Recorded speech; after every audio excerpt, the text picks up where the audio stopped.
si le fia tātou tu, ai mai se lava. Ia o le peu faulinga mai o le aso nei le tau wha mai, et whalawilo al vaenga le sa Business System Limited i whalawilo la Sautama. Ia ma whaasea tu i fwoi pole mato, la tātou whalawilo o le tātou whainga pālota. Ia ranga leo mawhera i nei marisunga alo lovi, ma le tātou au nanga al Business System. Nei tai au, malo sa i fwamanuia, la lovi, good morning. Yeah, good morning. Noa, mai sale au whafonga le tātou company. Ia. Ia, i le ngata i leo paanga umo le tātou 685 radio. Ua mai mamai, ia mai se fo ia o le au pālota le uta pena toi. Tawa. Ia, e le whangaluina fo le au Salivi. Ia. Fo tā pua ia su taitasi ia wasi manuela o tele o Samoa. Ia, e mai se o tātou le whanau mo wale lumana i o o tātou tunu e ui le po ia i o tātou i le Whamai ia. whamai. Ia, a o le anganga fia le newa ngata mo le toile a whamalo le ala usu. Ia le ngata i lea o whamalo le onu sai. Ia i mātua o alo ma whanau o lo whapeona ngā pātia po a whaina fo i le tātou whamai o le whima po naivi. Ia, whatala whatu foi tātou tunu ma tātou le tio nei le tātou au nanga masane, ma si foi tātou company malosi. Ia ua loa foi lana tautua mana unanga i le tunu o atoa. Ia, las tūlanga o iei whatatianga o tātou pokalame, ma si foi le tātou whalawilo la Sautamana, sunga la vini tai au. Ia, a whaftai nua taktonu o le aso.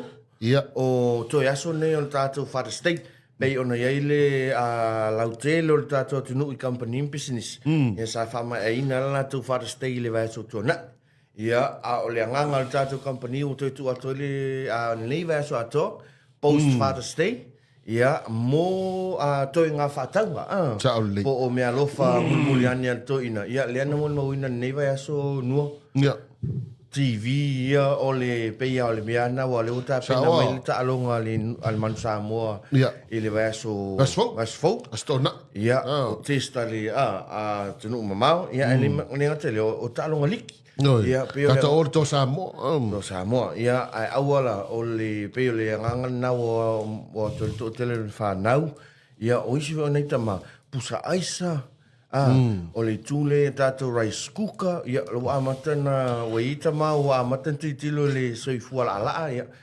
La tauwhi le whamua le afi. Ala anga isa olo le palaka. Ia.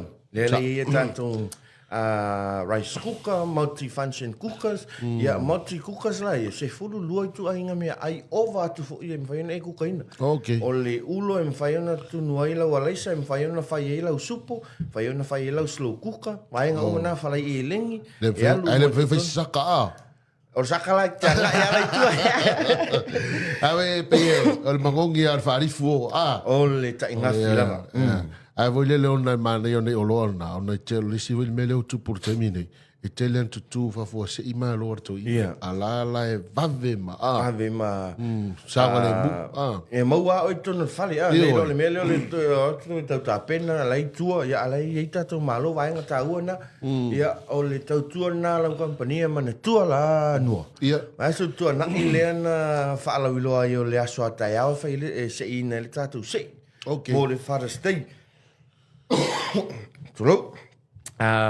Aso se fulu ono le aso tona i antai au, whaatalia uma datou whaatau se e mai alis fulu lua. Okay. O na se i lola i o le se i mo le sata ma, ia whalau i loa le aso ngafua, ia matufutufa i loa i datou wailonga, ma na tua o le au ngana mataua, ia e le tasi le aso datou te Father Stay ei, e le datou lava company, ia Father Stay lava i aso uma, ia o le aunga nama le whamoimoi, ia maua umai te tonu a tātou entusia po o tātou tātai na whaatau tonu tātou lulu.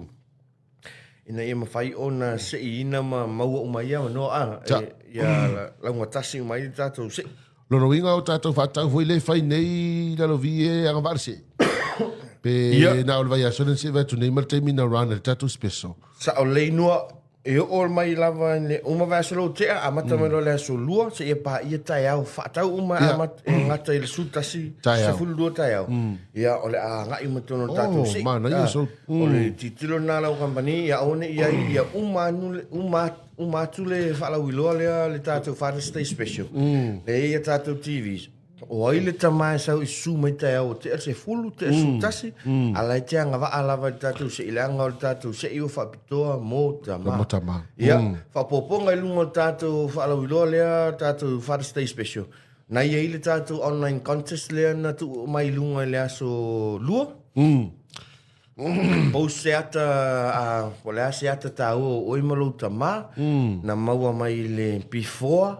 O le aso sao tama, po le aso tama, po le nei vai aso. Ia, o lau comment e wha au le ia lau wata lea. Okay. Ona mention la ia o ai le ata ma le comment e tele likes.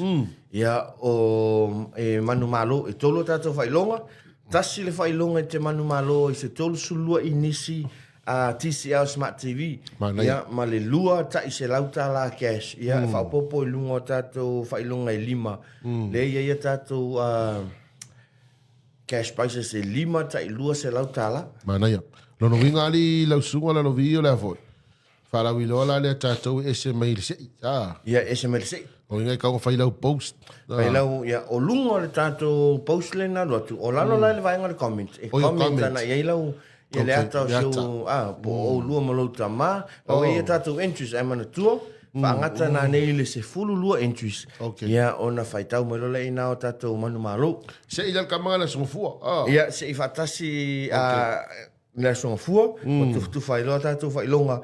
Ia, mo le asata ma. O lea ua uma le asata ma. A le wha manatu ai lau company. Sa oso. Ta ua tele ia le au nanga tamae. E tato company wa teifo ilau sunga ilo amana i ona i tama. Ke mga ai e kango e mga ia pe nal matou pe ama o le ia o ki topa. Asata mai. Pa uman. Ia uman ma sina la ia te amana i a matou. E hengi ta mai te matua. E se tau whawai, e mai whaini whaamasenga mo tele o tātou whalau loa nua. Male malo se tātou tunu. E whaamasenga lawa i waenga whaine a... Category. Category. Stai tasi. Ia. Lea lau peo na e a mai lo whanonga. Ia. Lea la titilo e la whaamasenga o ta maiti la iti. Ia, o ta maiti matutua. Pa ta maiti matua. Ma ta maiti wa matutua. Ia, po o ta maiti tama. Ia, malo nua. Ta tonua o le nganga le na o le tatou company le nei vai tau. O le au nanga whana masani la mono matu whatanoina. I le uma i nei o aso whapitoa. Ia, e whaau lava mo le tasi le vai aso pe lua vai aso la au nanga. Ia, tatou mai lo lai e tatou nanga lau tele, ma sani ia o lea lava e tatou te iai le tenki fiva. Mana tua, mea onga le whanau o le malusianga le nā lau company. So se tu ainga mea onga, ia awate mi whapenei o lai homeschooling ia tamaiti. Ia o titilo fo ina ilvaenga leo laptops, computer, ia whaafou, ia po api o peni, tu peni tu siata, o api tu siata, ia waenga uma mea tau mana o mo o mianga o... Mo whanawa onga. Mo whanawa onga, ia e te maua o matono tātou whalosua talatu au, ia pe te titilo fo i e whai ia...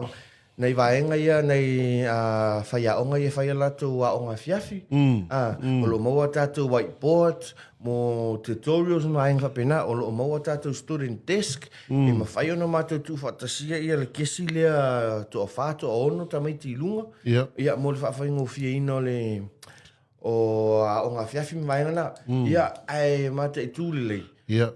O mea ia mo le toi whaafouina po le maintaining o le mawhawhau tamititi toi whoia ia o onga. Ai whaataua lava le vaenga le ia puipuinga mai namu. Mai sea le namu le nevai tau. Ia le ia tātou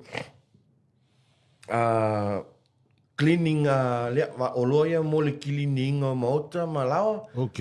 Ta ua le mama, ia au fo ina fo le namu pe mama lo lawa, ia mama ia me whangaina, ia mo le nei vai tau o tātou iai. O tātou vai la au ia, o la e a tātou le, e alto mai hoi le bo le measurement po le, o mea la e mai le vai la au le tūlanga le fuaina o le whangaina.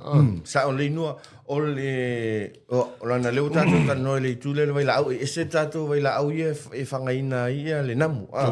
wai o vaenga na ngafa ma le MOH. Ia. Ia a vai la au mo le cleaning, cleansing, o le whaamama, o le whaamanongi.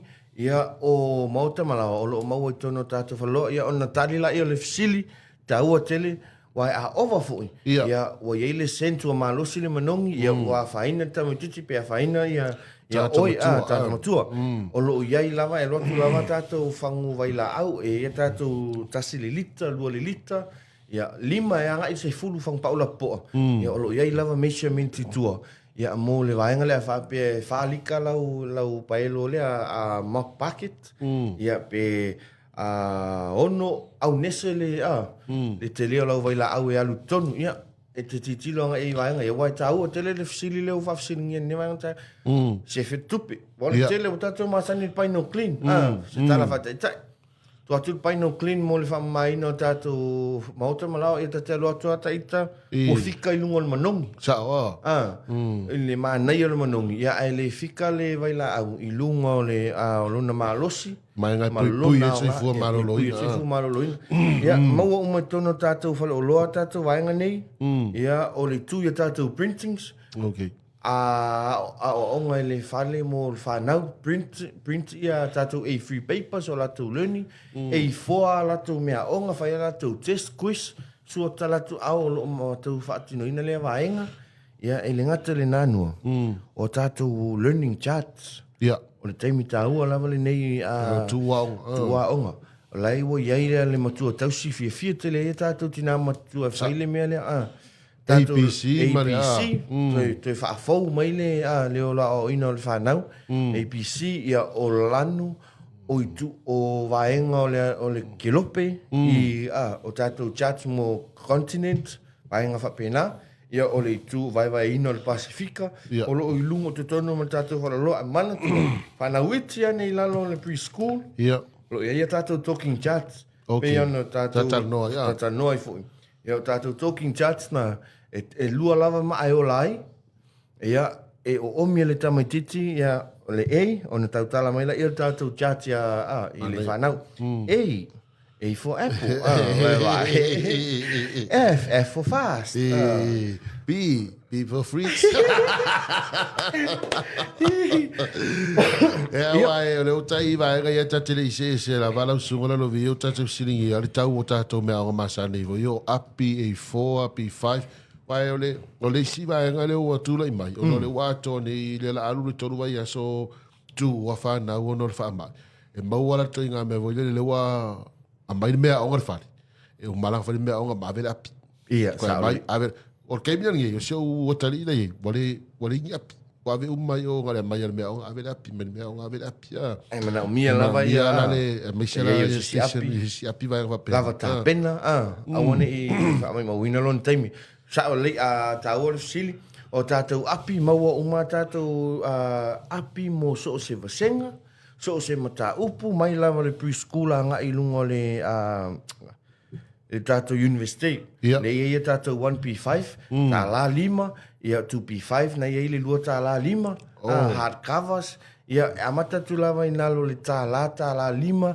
ala i lunga ia tatou mea o api ia mo alum whanau te tina te mo le tina 5 susene vili peni le 5 susene ta la vase i ta la o tauna o tatou lo o tau masani lava na tatou saui ia ele usuia lava a le tau le na o lau ta la le na o lau ta la 5 le na ile apia onga ia o ina ilo alo ia e te le ai le anga vaana te iloa ia ma te le tau o le na o loa ia na ia pe vai ona o ta fisilia ia o tatele o ta o foi ngo na i fale o la iti hoi ia mo sui tau kanga kala wala le ala o fa pesol le la sidi ala au nanga ia ta tau e me au ngar fana mana tua nua o le tele na o tatou company o tatou masani le o la fal business o le o mo lunga le timando o tatou o lona le taimi nei ona o le o i fana wa onga itua ia o le titilo la le tau ia lalo ia o titilo le ale tau tu atu ona ai mana tua o lau tupe o lau seleni ia na lu le ilo wafu ia fai lau fa tau ia sefe oi ma ia mawhai ona whaatauina ai me lua pe tolu te mitas. Sa o le. Mana ia ta vanga solo ia no ta taimi lau sunga na vi ni ta au. Ia, whawhitai no, whawhitai te le malu se tātou tunu whaalongolongo ne vanga tai au. Mana tua tātou au nanga masani, o leo mo tātou wanga e toi le whainga pālota, ia o tātou, vai tātou komiti, o lo maua tātou no fuaunga, lau whaamoe, mo whapotonga whapenei.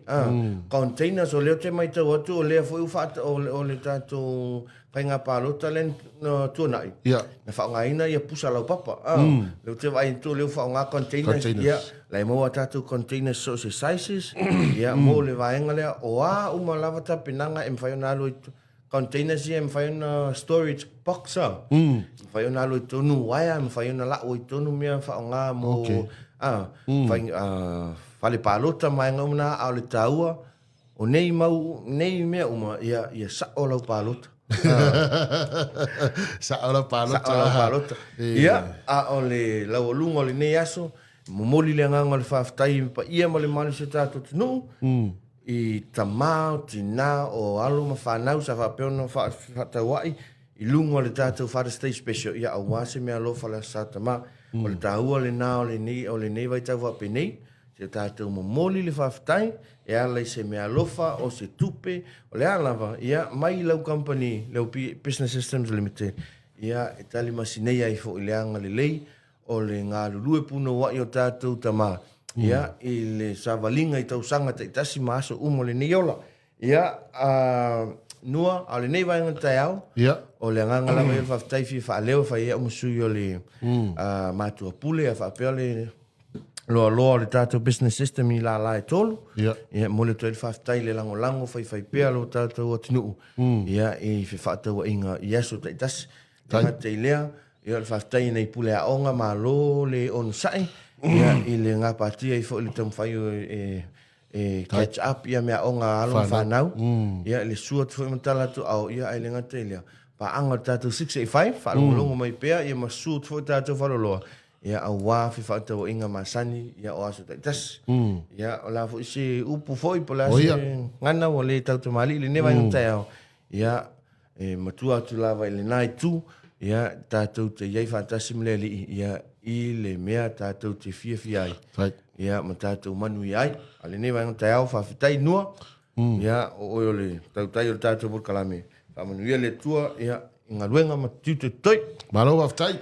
Whaafonga mai moa le tātou tunu le sunga i ala lovi o le tautua maunanga le tātou whanelo le Business System Limited i tau fusi. Tere nisi o lo nei taimi ai maise lava, ia ono le alava e whaawau ia le malolongo o nei whanau. Ia ono le whaamai o le tanki fiva po le fiva po na iwi o le awhi le tunu. Au le tele o isi o loa, ono le tātou taimi. Ia o le mwhaiona mātala talatu. Asi lungo le Facebook page o tātou company, Business System Limited i tau fusi. A pe foi le bawa la no tia sia se tato fale o loile ngata i tu mo nei a per mo tele sala fai